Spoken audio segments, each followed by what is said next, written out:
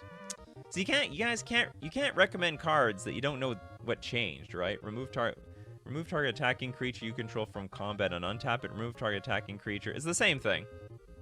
Unless I don't know what rule would have changed back then. Oh, no. Oh yeah, you're right actually. Remove target attacking creature you control because damage on the stack.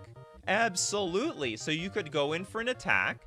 Your opponent decides to block, and then your opponent's creature will deal damage to it. And be like, you know what? Pay 0. I'm gonna remove the attacking creature from combat. Oh no. Remove target attacking creature you control from combat and untap it. If you activate during the end of combat... I actually don't know how this works, so it's not removed from the game. If removed from the game, that would do something. What is today's show about? Errated cards? Either significantly functionally changing errated cards, or cards that are very different because of rules changes. I want to say damage on the stack probably had some influence on this card, but I don't know what it would have been. Remove target attacking creature you control from combat. Because we have to be the attacker. They deal damage. I remove it from combat. But I don't think that changes. I don't know if that changes anything. And it's 0 mana. It would be broken. Attack with everything? Yeah, I have no idea what this does. Impulse was mentioned already. And I also think it is... I also don't even think it counts. Because I think it was just a typo upon release. Okay, Kano with Aurification. Ooh, the wall/defender thing. Okay, white, 2 generic enchantment. Whenever a creature deals damage to you, put a gold counter on it. Each creature with a gold counter on it is a wall in addition to its other creature types. Walls can't attack. And when Aurification leaves play, remove all gold counters from all creatures. Okay, so, and then they errated this thing, right? So, all walls have defender? Hold on. Each creature with a gold counter on it is a wall in addition to its other creature types, and has defender. So they basically just said, okay, if you're a wall, you need to have defender, and it needs to specify. Whereas in the past, if it was just naturally a wall, it already had defender. It didn't need to be specified. It was obvious already. All right, let's take a look at some more super chats. We got Pabno. Thank you so much, Pabno. Your favorite Dwarven Pony. You don't say. Dwarven... What changed with this thing? The Dwarven Pony. It's a red... Oh, it's because it's a horse? Oh, it's a horse now. So so it's a red 1/1 horse. With the ability red 1 generic tap, target dwarf gains man walk until end of turn. So if you put this in that, there's that crested sunmare. Is that what it is? Yeah, other horses you control have indestructible. My dwarven pony, indestructible. No, nothing will get through this pony. Okay, and then you want to get mana cash.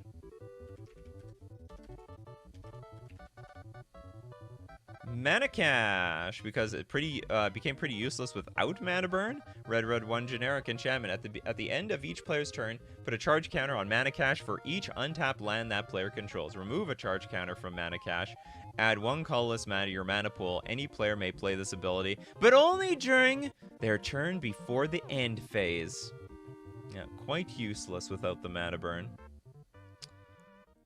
Does True Love's Kiss now being a crime count? I don't think so. True Love's Kiss. I don't even know what this card is, though. 4 mana. Exile target artifact or enchantment. Draw a card. No, get out of here.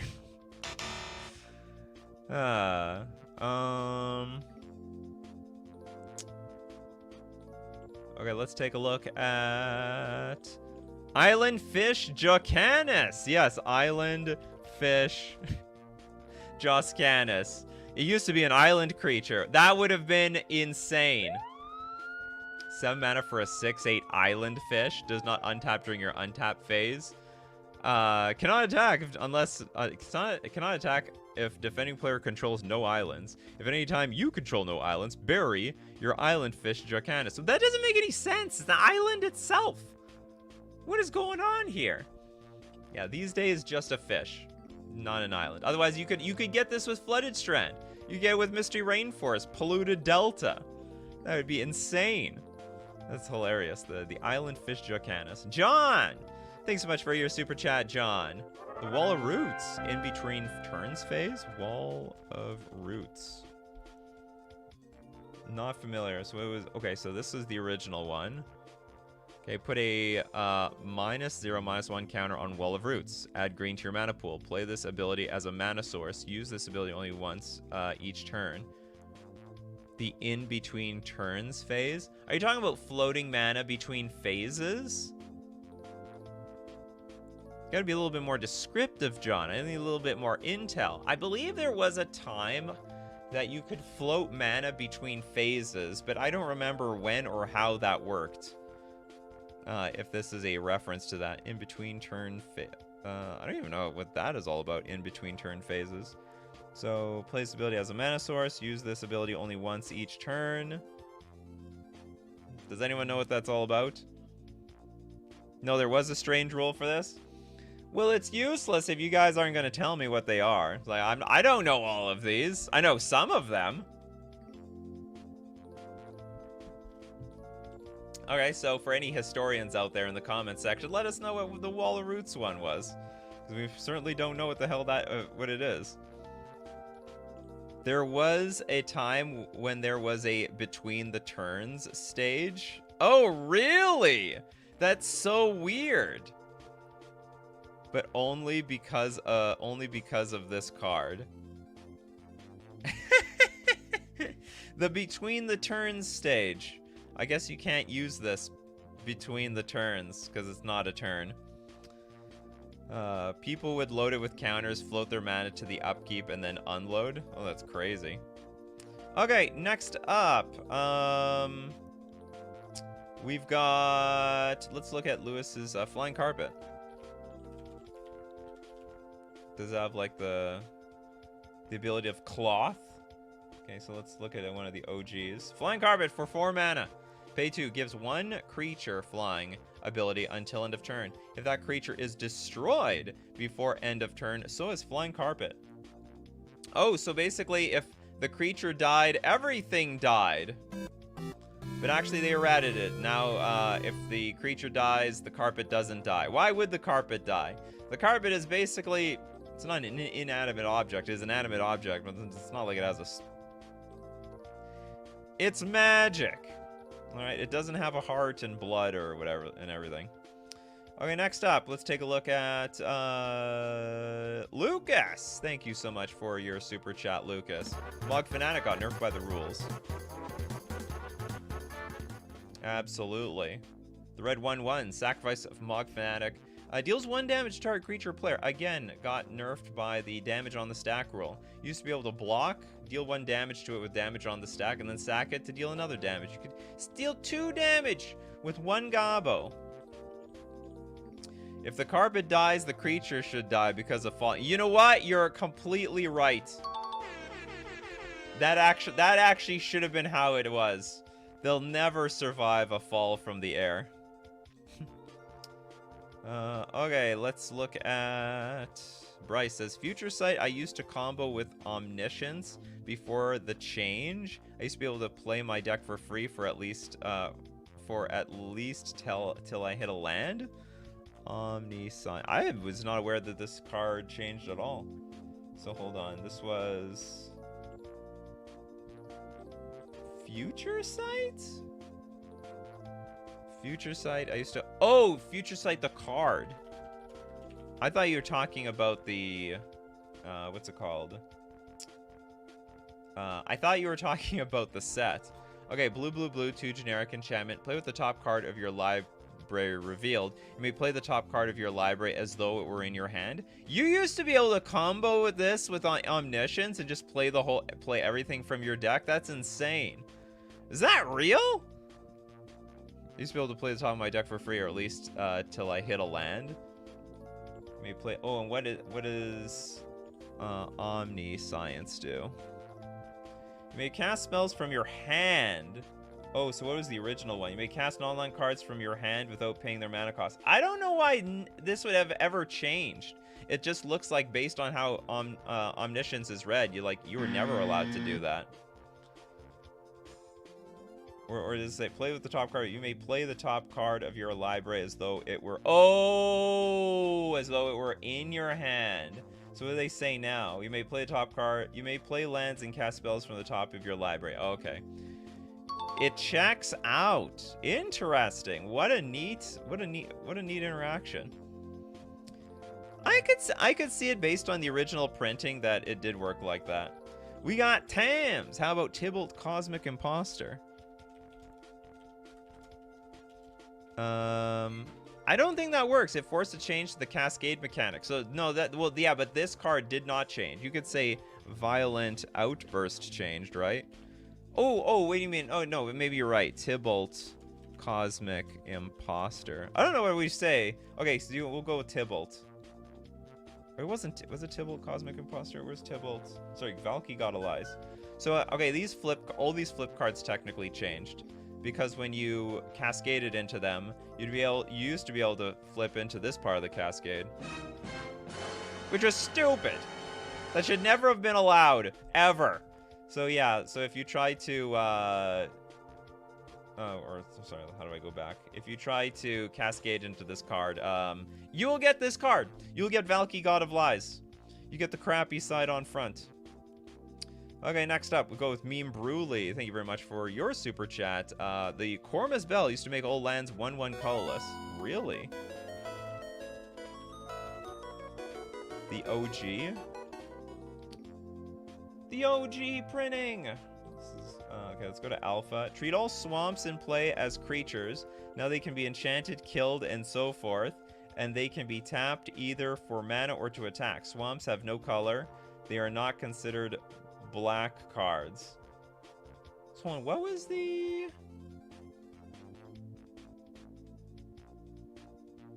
Yeah, I know, and so forth. Yeah, what is that supposed to mean? You know, they can die and, you know, exile, get phased out, and so forth, and so on. And now they just say all swamps are 1/1. Oh, they say now they're black creatures, and are still lands. Still lands, just like... Okay, so now it says they are actually 1/1. They're like swamp creatures. Oh, so originally they were colorless. I don't know why they would have to be black creatures. Why don't they just stay as colorless? Toads with balance. Great card, but got banned. No, that doesn't count. It's still banned for the same reason. It has to functionally change. Okay, Avatar, whoa. Terror, Wrath of God. Bye Bury. No, Bury is the same thing, though. The keyword might have changed, but Bury still means the same thing, which is destroy and cannot be regenerated. So those don't count. That's what we mean by functionally change. Like, you played the card back then, and it can't do the same thing that it does today, where it changed enough. Wizards have loudly said no to balance, both the card and the concept. Yeah, for the older cards. Henaria, Master of Arms. Used to do something. No, really? Okay, first strike. Pay white, 1 generic. Tap target creature blocking Master of Arms. Oh, yeah, so that... I can't remember. Someone said, like, tapping a creature in combat then meant that it was removed from combat or it didn't deal damage or something to that effect. And now these days, okay, yeah, you tap it and then, like, you're still... Goodbye. You're still gonna die. You know, I came at you swinging and now I'm just doing it at 90 degrees. That's all. Or 180. Probably 90 degrees. Next super chat from Pabno. The Plaguerats got destroyed by the 4-card limit plus a donation. Thank you very much for the donation. Got destroyed by the 4-card limit? You could say that about almost anything. Okay, hold on. Plague Rats? Okay, here's Plague Rats. It's a black 2 generic. Well, where's the OG? Okay, black 2 generic, XX. The X's below are the number of Plague Rats in play, counting both sides. Thus, if there are 2 Plague Rats in play, each has power and toughness 2/2. That's interesting. This is like the original what's it called? What's that card that multiplies itself?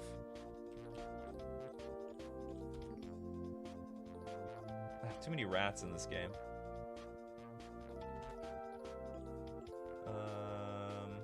What was that standard all-star that like took over? I can't see it here. Crypt rats. You dirty, dirty rats. You dirty rat. Ravenous rats. Sewer rats. Or I guess it's not called rats. What's the standard all-star? It's 3 mana, discard a card, you get a rat in play, and it's effectively this thing, except you don't have to discard any cards. Because I'm just thinking like, yeah, discard rat.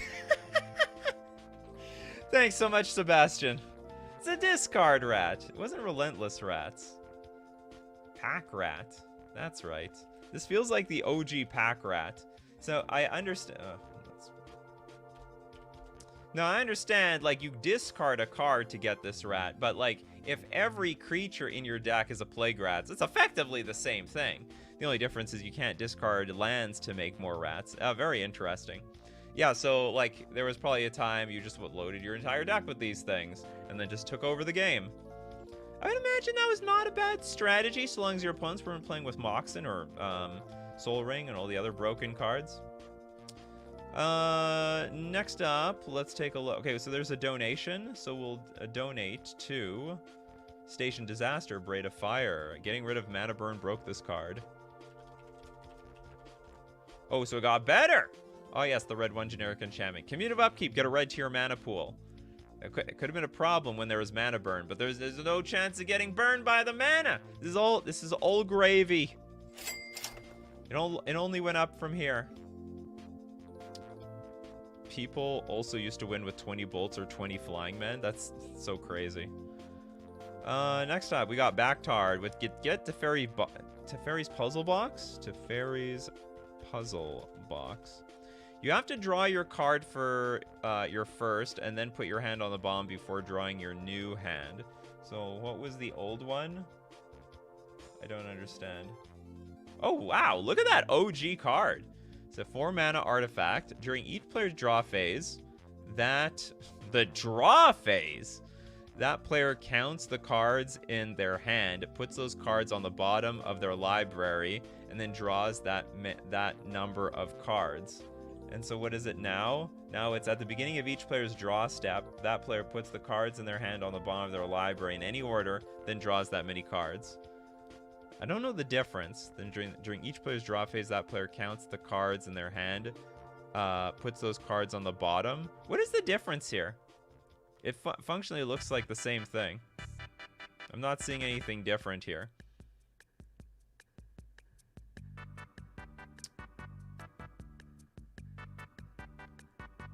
Changing from during to at the beginning. Oh, so during, okay, so instead of at the beginning, but does that change anything? What's the difference? Because even at the beginning of the draw step, like, you've drawn a card, right? So if it's during the draw phase, well, okay, I've still drawn a card. How can you interact?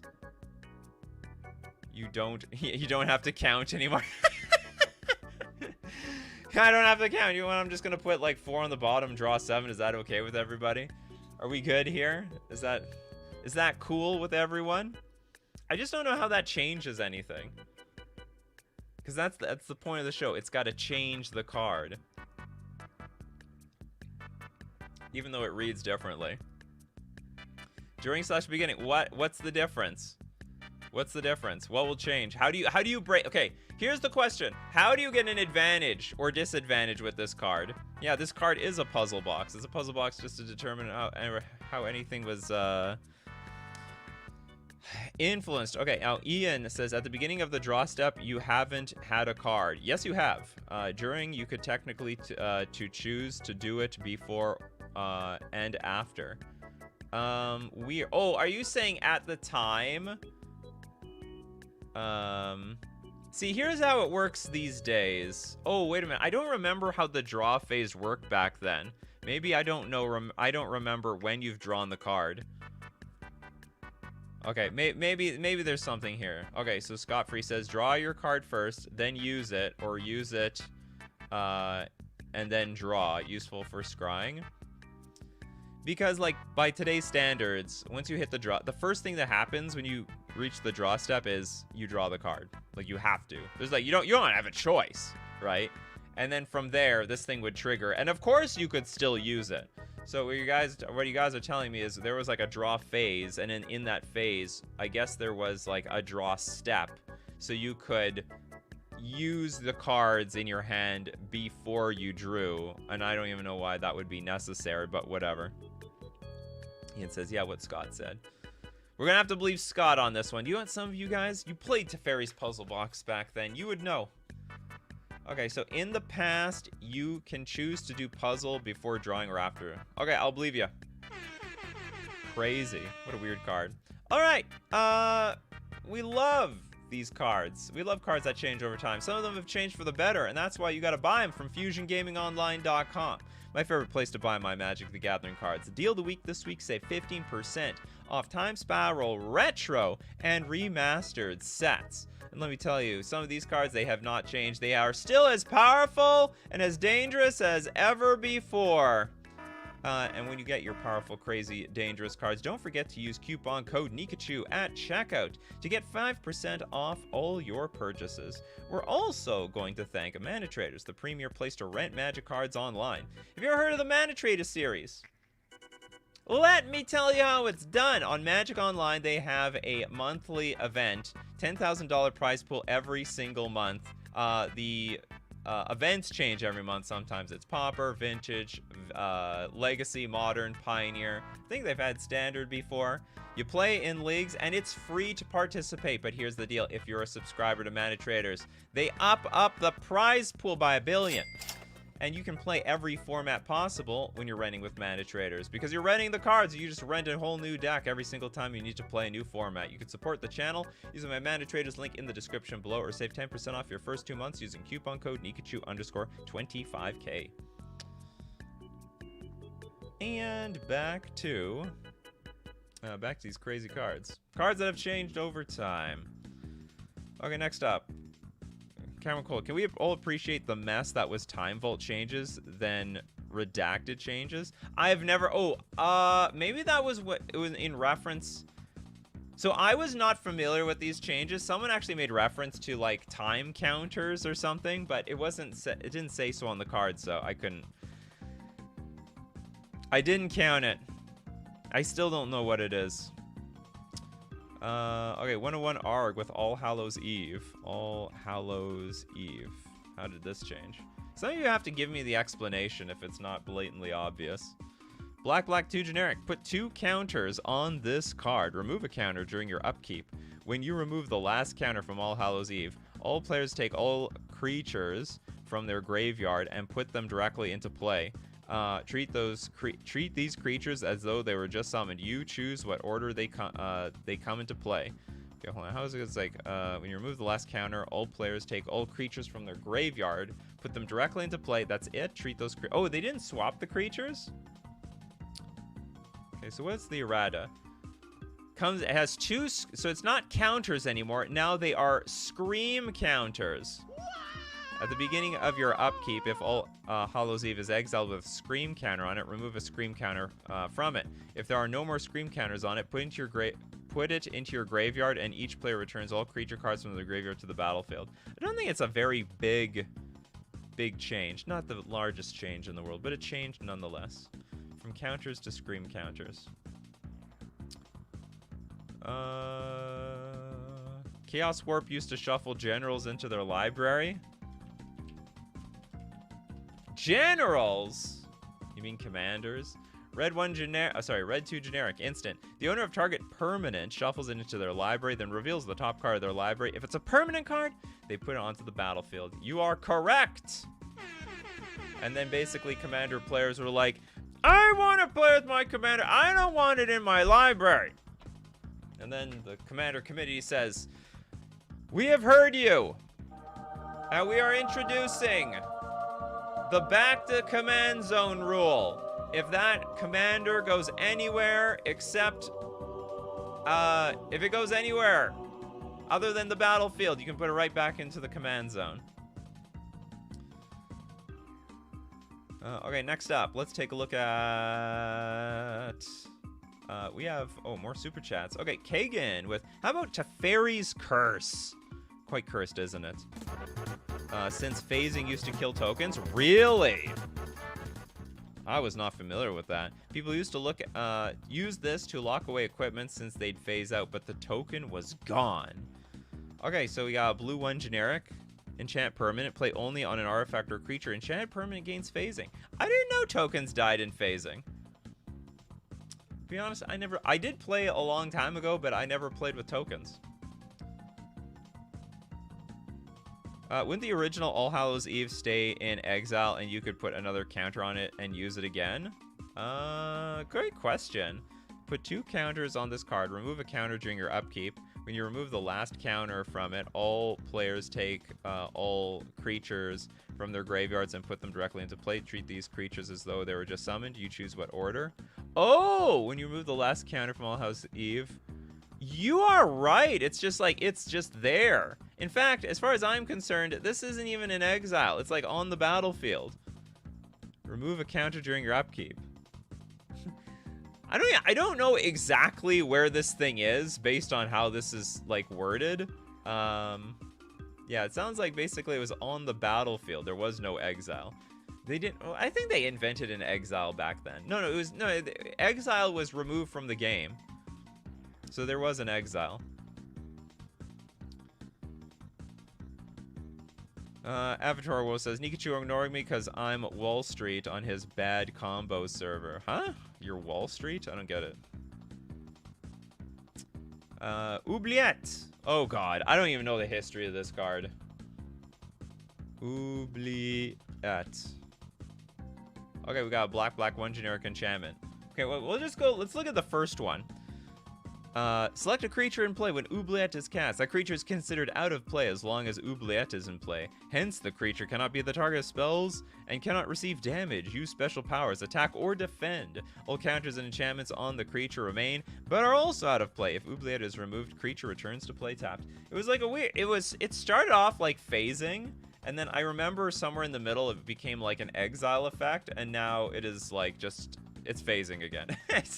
Well, we're back to phasing. We went full circle back into phasing, in fact. Yeah, the special powers. Behold my special powers. They should throw in some of those, that weird text. Yeah, the weird framing. Just to cover all bases for the future, just in case they include special powers on their cards somewhere in the future. Hello, David. Okay, next up, let's take a look at Elixir's Hostage Taker. It didn't have the word another in its first print. Oops. Oops. Well, they reprinted the crap out of this card. Blue-black 2 generic 2/3. When it enters the battlefield, exile target artifact or creature until Hostage Taker leaves the battlefield. Ooh, so what happens when you target itself? You may cast that card for as long as it remains exiled, and you may spend... So, okay, here's the question. Was this a screw-up, or could you functionally, like, target itself online? Did it go in... But, like, here's the question. Did it go infinite? Like, was there, like, a week where, oh, everyone's going infinite with their Hostage Taker and, like, breaking Arena? I don't think it ever did that. So, I would actually say this is not functionally different. It was just, like, a typo.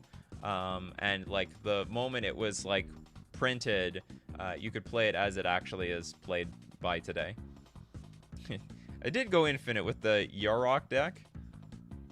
Crazy. I guess the game does end in a draw. So like, actually, hold on. When there's a battlefield exit, you know what? It wouldn't end in paper play. It technically would not end in a draw. Oh, sorry. If it's the only thing in play, it would end in a draw. Because a judge would go over and say, hey, you gotta target something else. You can't keep looping this for forever. It's not an accidental loop. Like, you have to progress the game state at some point. I think it was errated before release, wasn't it? Yeah, so it didn't actually functionally change anything.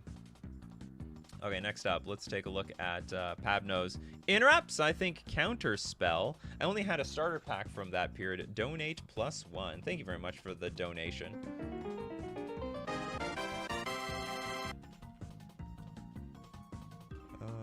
Counter spell. Was the OG the very first one in Interrupt? Just out of curiosity. It was the first counter spell from beta. Oh, we gotta go far. They've reprinted counter spell so many times. Oh yeah, it was an Interrupt. They had that mechanic from the beginning. From the very first time.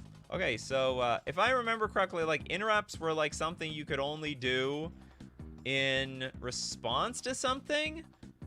Like it had to.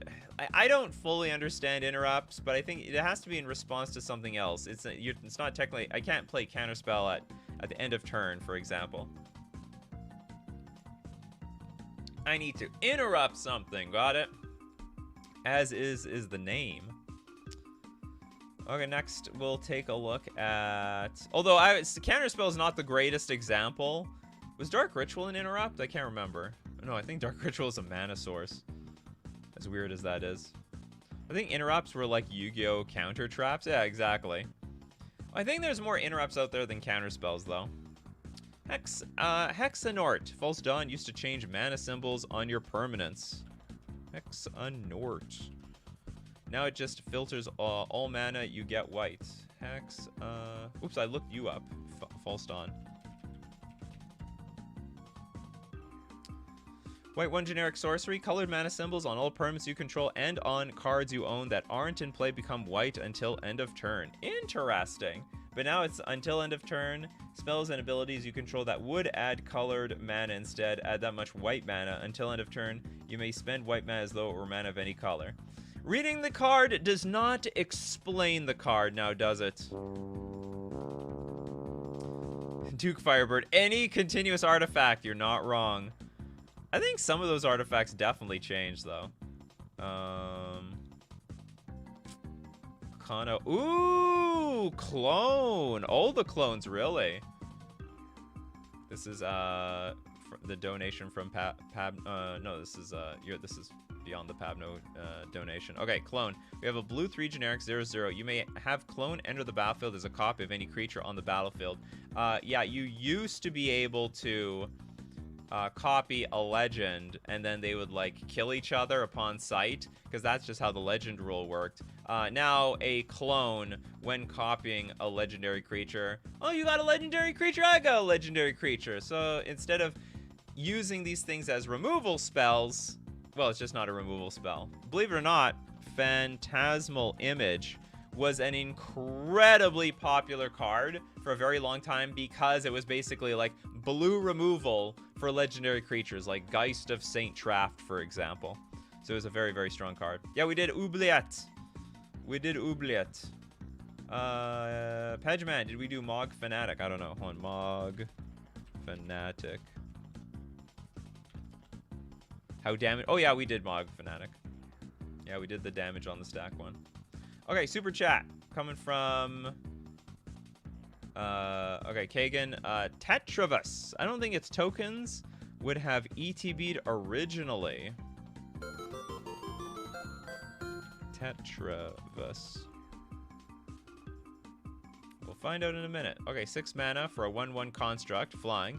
Tetravus enters the battlefield with 3 +1/+1 counters on it. At the beginning of your upkeep, you remove any number of +1/+1 counters from Tetravus. If you do, put that many 1/1 colorless Tetravite artifact creature tokens onto the battlefield. They each have flying, and this creature can't be enchanted. At the beginning of your upkeep, you may exile any number of tokens put on the battlefield with Tetravus. If you do, put that many +1/+1 counters on Tetravus.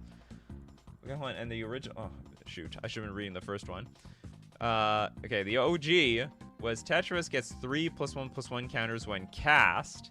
During your upkeep, you may move each of these counters on or off Tetravus. Moved off of Tetravus become independent 1/1 flying artifact creatures. If such creature dies, the counter is removed from play. Such creatures may not have enchantments cast on them, and they do not share any enchantment types. So on, this thing definitely did not make any tokens. At the beginning of your upkeep, you remove any number of +1/+1 counters. Oh, are you saying like just the counter is a token? No, it becomes an independent 1/1 flying artifact creatures. I think you're sort of right, but I don't know that. Okay, so basically it's not a token. Is that what you're trying to tell me?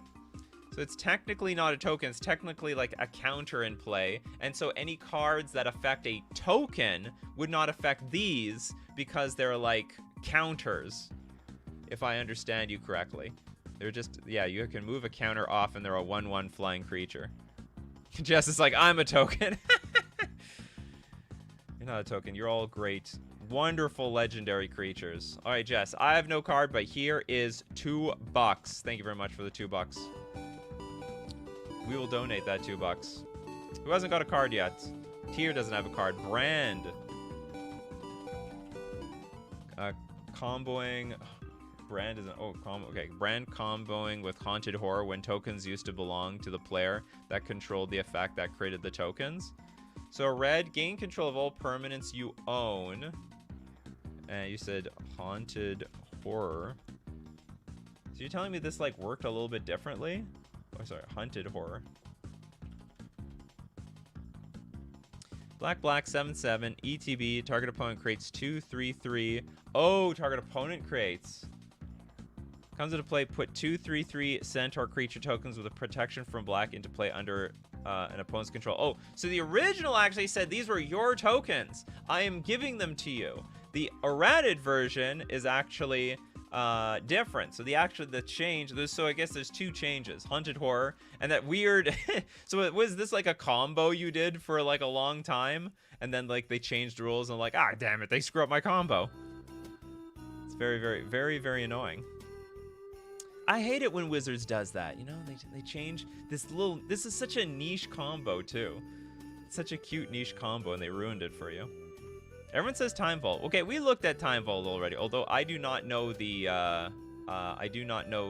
history of Time Vault to say how it changed, because as far as I'm reading it, it's basically the same. We also did Lion's Eye Diamond. Give me another one, Algot. You deserve like a super chat.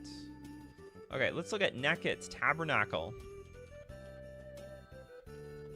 At the Pendrell Vale. It was changed twice over the years. I actually do not know all the differences, but okay. All creatures now require an upkeep cost of 1 in addition to any other upkeep cost they may have. If the upkeep cost for a creature is not paid, the creature is destroyed. It's not destroyed anymore. It's like, isn't it sacrifice? Okay, hold on. What's the difference now?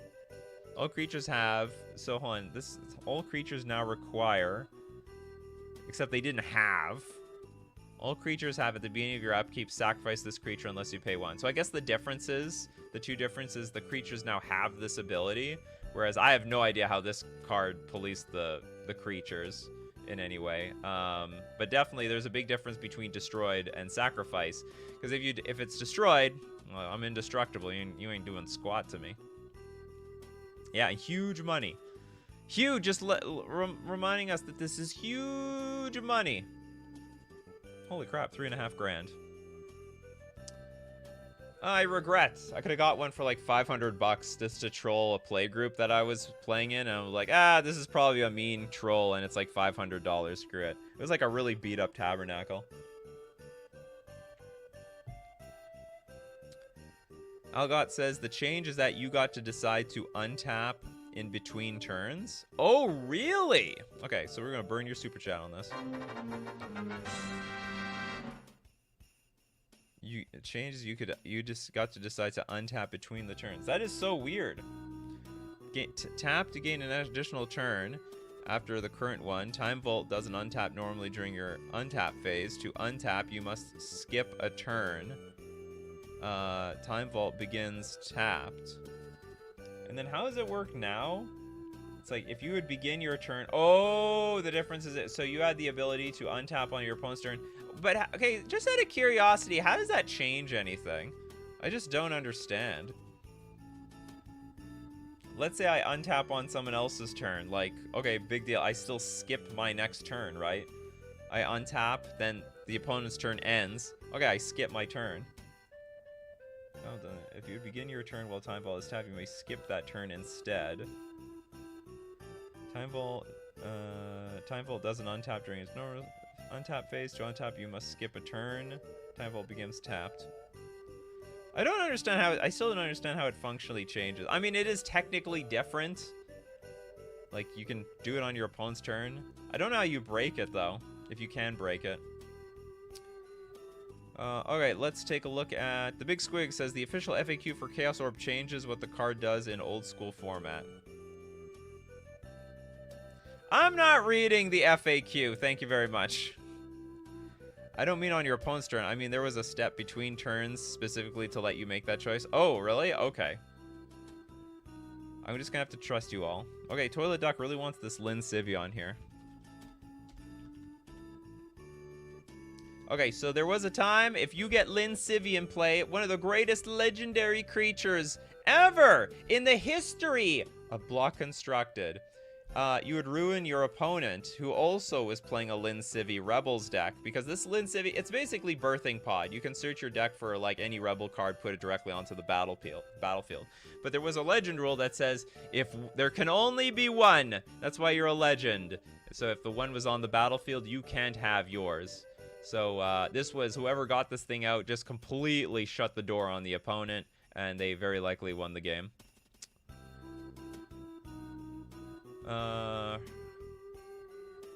Basalt Monthly used to not be able to untap itself? Really? There were a lot of rebels back then, Yoshu. A lot of rebels. Okay, where is the original? This is an old card. This came from Alpha and Beta. 3 mana. Tapped, add 3 colorless mana to your mana pool. Does not untap as normal during your untap phase, but can be untapped at any time for 3 mana. Tapping this artifact can be played as an interrupt. It says can be played. I don't understand why it would change. Does not untap as normal during your untap phase. Spend 3 to untap it. Tapping this artifact can be played as an interrupt. I have no idea how this... as it's worded, it really looks like you could just keep untapping itself. If it said you can only play it as an interrupt, it would make a little bit more sense to me. Okay, Matta Matson says, Mana Burn meant you needed to play mass mana producers like a Grim Monolith differently back then. If you talked about that, then Dryad Arbor used to be a sneaky blocker sitting with your lands. No, that did not functionally change. Okay, but Grim Monolith. No, I'm not counting. I'm not going to count this one with Mana Burn. You might have to have played it differently, but it was functionally still the same card. This card still works the same way today as it did a million years ago. Let's be serious. If you're a Grim Monolith deck, you're like just emptying tons of mana into this thing. You're using the mana. Avatar, whoa, Wrath of God. Is it different? I don't think it's different. It's the same thing. Bury and destroy all creatures they can't be regenerated is the same thing. Destroy all creatures they can't be regenerated. All creatures in play are destroyed and cannot be regenerated. And it's just that they keyworded this. There was a point where... Where's a bury one? There we go. Bury all creatures. Okay, apparently this is... Okay, whatever. You get the idea. Bury is just destroy, cannot be regenerated. That's all it is. So it's literally the same card. Okay, Kagan. Talus Airship. Now works with humans and pirates. Talus Airship. Oh yeah. So really? Okay, so it used to be called a ship. Now it is called a human pirate. So get them pirate lords out, or even the human lords. It works all the same. That is just weird. It should be errated as a vehicle. This is stupid. This like makes no flavor sense to me. This makes as much flavor sense as like Kargan Dragonlord in my opinion. Henaria, Dark Ritual. Used to be a mana source, not an instant, so it cannot be responded to. Yeah, now it's an instant, but back then, in the depths of the past, it was a mana source. Next we got Joe C's with Sarah Paragon. On release, did not work how it does now. You could, for a short time, use the same wasteland over and over. Really? 4 mana, 3/4. Once during each of your turns, you may play a land from your graveyard, or cast a permanent spell with mana value 3 or less from your graveyard. If you do, it gains when this permanent is put into a graveyard from the battlefield. Exile it and you gain 2 life. I don't understand how it could be abused. You may play a land card from your graveyard or cast a permanent spell with mana value. If you do, it gains. I really have no idea how this changes. You can play Wasteland over and over again, you say? Sarah Paragon. It did not work. You could for a short... Are you talking about, like, online it was bugged or something? That doesn't count.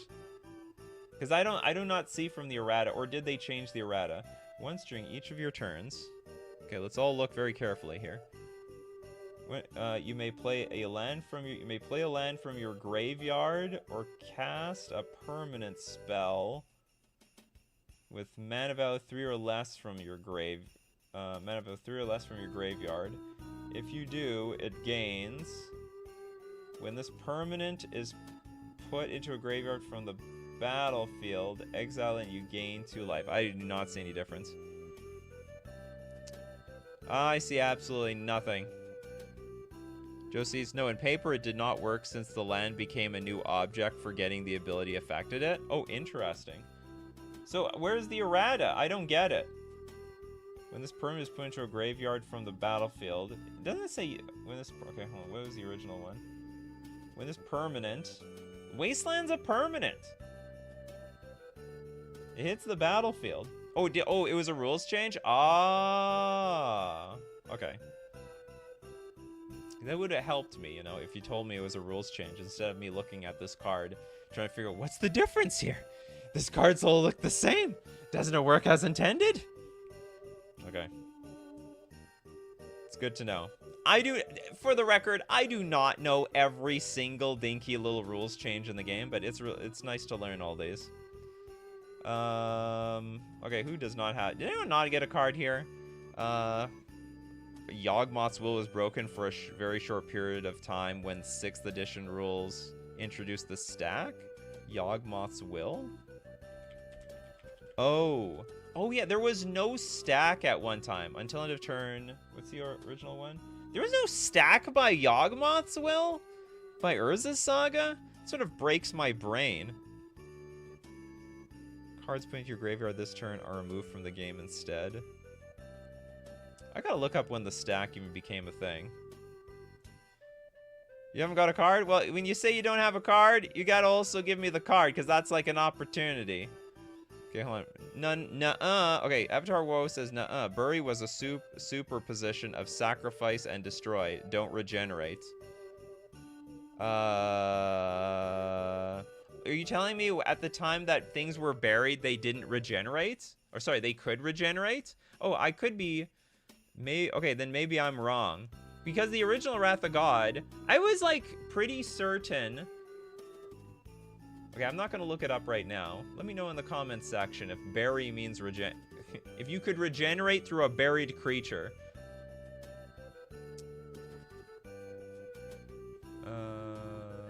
I could swear you got a card already, Pedgeman. Okay, let's look at Neheb. And Howler, give me a card here. Neheb. Okay, you said, and pre-con... Did we do recent Neheb the Eternal? And pre-combat, post-combat change to first, second, and third main phase? I'm not familiar with it. 5 mana, 4/3, afflict. When this permanent becomes blocked, defending player loses 3 life. At the beginning of your post-combat main phase, add a red for each 1 life your opponent have lost this turn. What's the difference? Pre-combat, post-combat damage. The beginning of your post-combat main phase. Oh, sorry. Is this like... let's look at the old one. At the beginning of your post-combat main phase... It's the same thing. Add red to your mana pool for each 1 life your opponents have lost this turn. Add red. And then we have this very recent one. At the beginning of your post-combat main phase, add red. I don't get it. So is this another rules change? I am reading the article. Oh, yeah. What's the difference here? Second... Oh, did they just say... At the beginning of your post-combat main phase. Oh, because there could be like many different post-combat main phases or something? Well, let's look at this commander one. At the beginning of your post-combat main phase, add red. I don't get it. Oh, so, they literally, they don't have any copy. Okay, so at the beginning of your second main phase, add a red. Oh, so curious, how does that change? So is that just to prevent millions of combat steps? So if I attacked once, twice, thrice, 4 times. Oh, that's interesting. So this only accounts for the second main phase. So if you attack millions of times, you don't get the ability. Okay. Okay, that's a cool one. That's a great one. Junk Chunk says, can I have Well of Knowledge? Well of Knowledge. You absolutely can have Well of Knowledge. What's the change? Okay, 3-mana artifact. Any player may pay 2 during the draw phase to draw a card. Players may use this ability as many times as they choose. Pay 2, draw a card. Any player may activate this ability, but only during their draw step. Ah. During the draw. But it's like the same thing. Well, I guess I don't know the difference between the phase and draw. Any player may pay 2 during the their draw phase to draw a card. Players may use this ability as many times as they choose. The damn draw phase. I gotta look into the history of the draw phase. Okay, David desperately wants to get a card on here. Davriel's Withering. Used to be able to target your own creatures, which easily caused game draws with Vesperlark. Interesting. Oh, what, online? Target creature an opponent controls perpetually gets -1/-2. Target creature an opponent controls perpetually gets -1/-2. Oh, so do we just not have an original one? Used to be able to target your own creatures. Target creature an opponent controls. Damn, we don't have reference. We don't have reference because Wizards changed it. They changed the card digitally, and they changed the card on MTG, sorry, on Scryfall. Pabno, Morphling, more powerful damage on the stack. We did that one. I don't think you got sniped. I just think it was just very, very, very early on in the show. Bell, did we do Eladamri, Lord of Leaves? Eladamri, no. I probably should have just done the show like this with me in the corner, just so we can compare the Oracle text to the flavor, to the original card. All elves gain Force Walk, but he's not an elf! And elves cannot be the target of spells or abilities. But you're so it's like other elves have Shroud. So it is, here's the thing. If you had another elf lord, you wouldn't be able to pump up the Eladamri, Lord of Leaves, these days. And that's really pretty important because there's a lot of elf lords out there. Anyone else know card? Helm of Obedience? Is that different? Helm of Obedience. 4 mana artifact. Pay 1x, tap. Target opponent puts cards from... Okay, let's look at the original one. No, this is not the original one. This is the original one.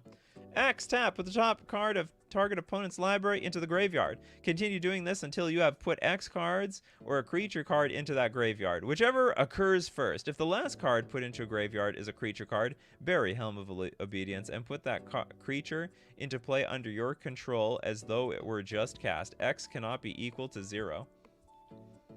What's the difference? Target opponent mills a card, then repeats the process until a creature card or X cards have been put. So what's the difference? Its function changed because of Rest in Peace and Leyline of the Void and Dothy Voidwalker. Oh!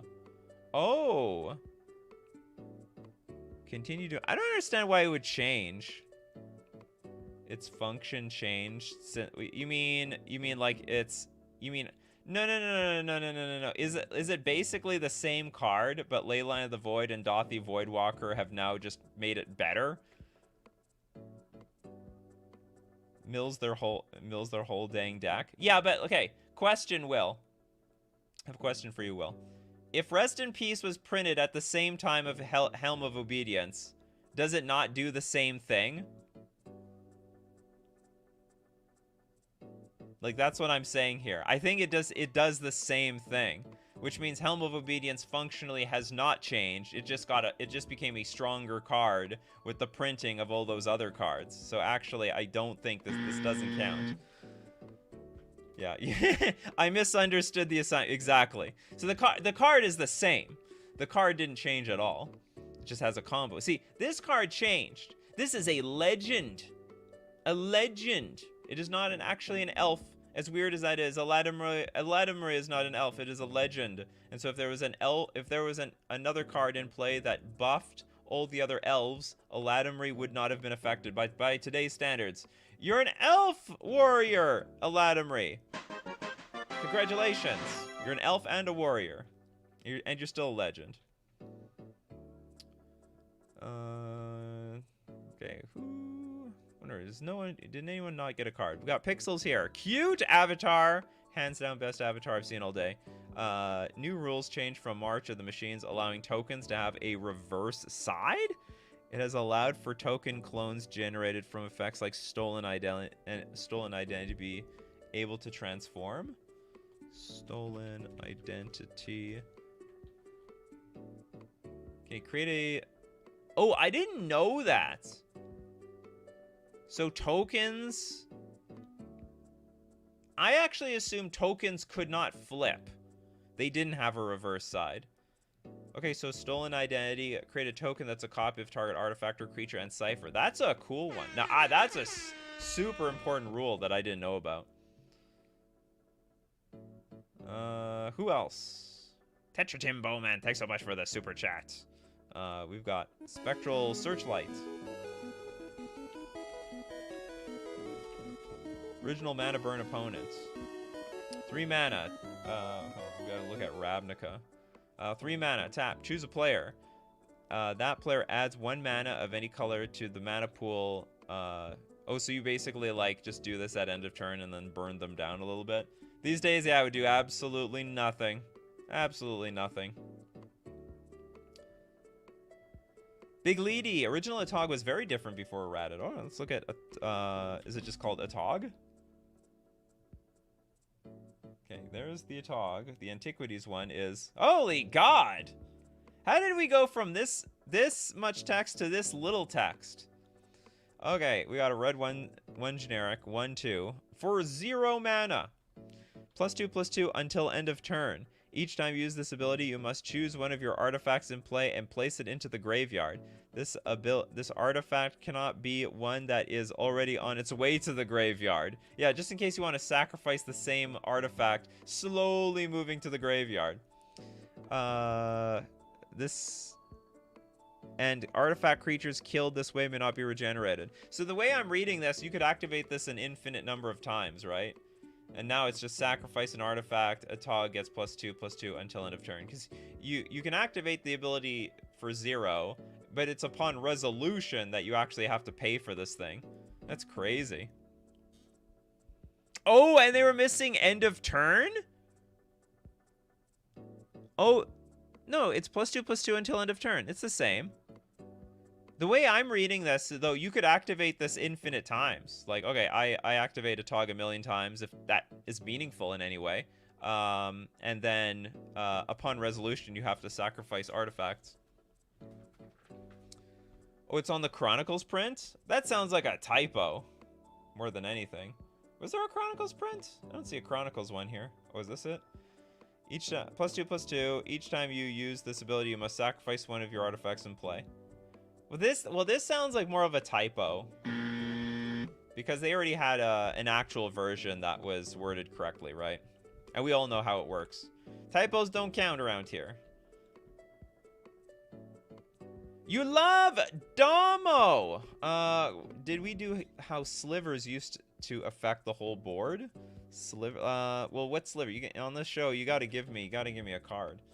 Okay, let's look at what's an old card. Acidic Sliver is an old one. It's from Stronghold. So each sliver gains... So how slivers used to affect the whole board? They still do! Oh, I get it. You mean the old version of slivers used to affect all the slivers, but today's slivers only affect your slivers. No, we don't count those. We're looking for functionally different cards between the past and today. What else? Yeah, some slivers still affect the whole board. In fact, all of them do. I don't think any, unless some of them changed, but I don't think any of them changed. All the old slivers still affect the whole board. David! Welcome, David. We got Asen Crusader. Got a big buff because of the creature type squish, but it still isn't very good. Okay, Homelands. Aeson Crusader has power and toughness, each equal to 2, plus the number of heroes you control. Now it's Aeson Crusader's power and toughness are each equal to 2, plus the number of soldiers and warriors you control. I don't remember what the hell a hero was back then. Are there any creature types called hero? But anyway, it's still different. Difference is a difference. Oh, I did this super chat already. Slivers cause infection if not properly cared for. Well, we've not done every interrupt. I mean, there's a lot of interrupts out there. Remember, these cards have to be functionally different. They have to have functionally changed over time. I don't know if Benelish Hero actually functionally changed. I can't remember. I know there was like an errata to it. Oh, this is not what I was thinking of. Okay. White 1/1 with banding. I don't think there's anything different between this and today. I think you're talking about a different card. Isaiah Smith, Bearish Hero. Oh, we're talking about the heroes? Bearish Hero? I can't find this card. Sorry, it doesn't exist. Ah, we looked at Impulse. That was a mistake. No one was playing it like that. Eve, I never got a card. Well, today's your lucky day. You got a card. Illusionary Mask. No way. Is this different? Oh, God. I don't really feel like figuring out what the hell is what is different about this card between the past and today. 2 mana, X. You can summon a creature face down so opponent doesn't know what it is. The X cost can be any amount of mana, even 0. It serves to hide the true casting cost of the creature, which you still have to spend. As soon as the face-down creature receives damage, deals damage, or is tapped, you must turn it face up. Okay, and now these days it's like, oh, it has 2 different abilities. X, you may choose a creature card in your hand whose mana cost could be paid by some amount of, or all of, the mana you spent on it. So basically, I am actually playing the creature, but I'm just paying the mana cost, and it has a second ability. So, what is this? X, if you do, you may cast that card face down as a 2/2 creature spell without paying its mana cost. And what's the X for? Or is it, what? These are 2 separate abilities? That is so weird. If the creature that spell becomes as it if the creature that spell becomes as it resolves has not been turned face up and would assign or deal damage, be dealt damage, or become tapped. Instead, it's turned face up and assigns or deals damage, is dealt damage, or becomes tapped. I mean, this is just it's a complete mystery. I don't know what the original Illusionary Mask did. I don't even know what the one today does. It's all a bunch of soup to me. It's just one ability? Well, not according to here. We have 2 separate abilities. Might as well be one ability. Eve Nova loves it. It's bonkers. Okay, we got some super chats. Let's get through Kagan. Does Heliophia count since Planeswalkers and battles didn't exist then? Maybe. Okay, let's go take a look at it. Heliophil.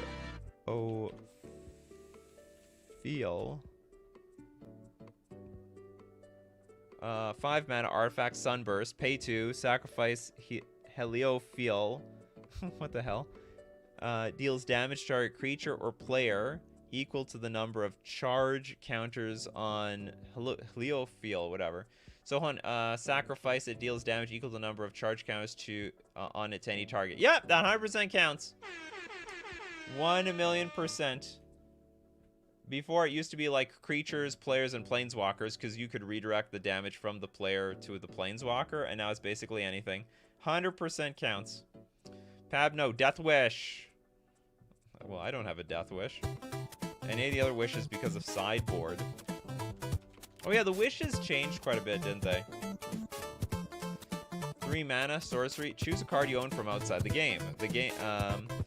And put it into your hand. You lose half your life, rounded up. Remove Death Wish from the game. So there was like a time the outside the game was like anything. Then it became your sideboard. And then I think it also include Exile. I don't know the fine tunes of it. I was around at this time, but I barely used the wishes at the time. got mild soup. Did we do ambience? It stopped mana abilities, so it did it back then. White 1 generic. Until end of turn, target player cannot play instants, interrupts, sorceries, or abilities requiring an activation cost. So did it stop Dark Ritual? And you drew a card. Now it's like, until end of turn, target player can't cast instant or sorcery spells, and that player can't activate abilities that aren't mana abilities. That player can't activate abilities that aren't mana abilities. Cannot play instants, interrupts, sorceries, or abilities requiring activation costs. I don't know the difference. Until end of turn, target player can't cast instant or sorcery spells, and that player can't activate abilities that... Oh, aren't mana abilities. We could hit the mana abilities back then. Wow, that's a sick one. Just ran a mage. I'm really late today, so not sure if this has been done yet. Sakura Tribe Elder. Is there any difference? Sakura Tribe Elder. What was the original one? Let's go look at the OG. Green 1 generic, sack it. Search your library for a basic land card. Put that card into play tapped. Then shuffle your library. Search your library for a basic land card. Put that card onto the battlefield tapped. Then shuffle. What is the difference? Snake Shaman, Snake Shaman. Search your library for a basic land card. Put that card into play, tap, then shuffle. Put that card into play onto the battlefield. I don't think there's that much difference between play and the battlefield. Just a random mage says, used to be able to get the land and have it be killed? What? Oh, it's a damage on the stack thing? Oh, I get it. Okay. You know what? You're right. You're right. You're not wrong. A 1/1 attacking into this is gonna have a bad time. Yeah, you'd be able to kill the 1/1 and sack this and get a card. 100% that works. All right. Anyway, that's it for today. Thank you so much. It was a very entertaining show.